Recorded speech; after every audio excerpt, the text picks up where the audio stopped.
Night shift workers, what's the creepiest thing that's happened? I used to work the night shift at an all-night diner just off the highway. It was the kind of place truckers, drifters, and insomniacs passed through, grabbing a cup of coffee before disappearing into the dark. Most nights were uneventful. Until him. It was a little after 3 a.m. when he walked in. Tall, thin, wearing a gray jacket that looked a size too big. He didn't sit at a booth or the counter.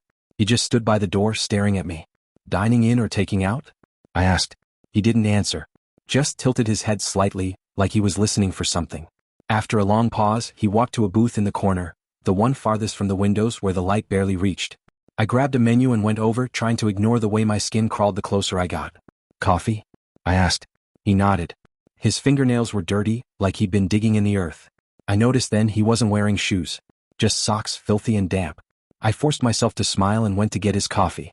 When I came back, the menu was still untouched. He hadn't moved.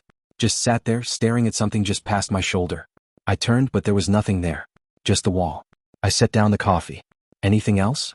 His lips parted slightly like he was about to say something. But then he just smiled. It was the kind of smile that makes your stomach drop. Too wide, too forced, like he was trying to remember how it was done. I backed away. Let me know if you need anything. I went behind the counter, pretending to clean while keeping an eye on him.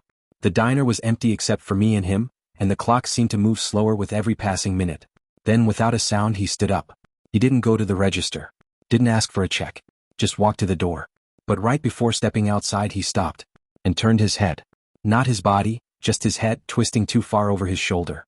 I like this place, he murmured. Then he stepped out into the night. I locked the door the second he was gone, my hands shaking. The next morning I told my manager about the guy, described his dirty clothes, his bare feet. She looked at me confused. We don't get a lot of foot traffic this far out, she said. Where do you think he came from? That's when I remembered. It was below freezing that night. There were no footprints in the frost outside the door. Not a single one. Like and subscribe for more.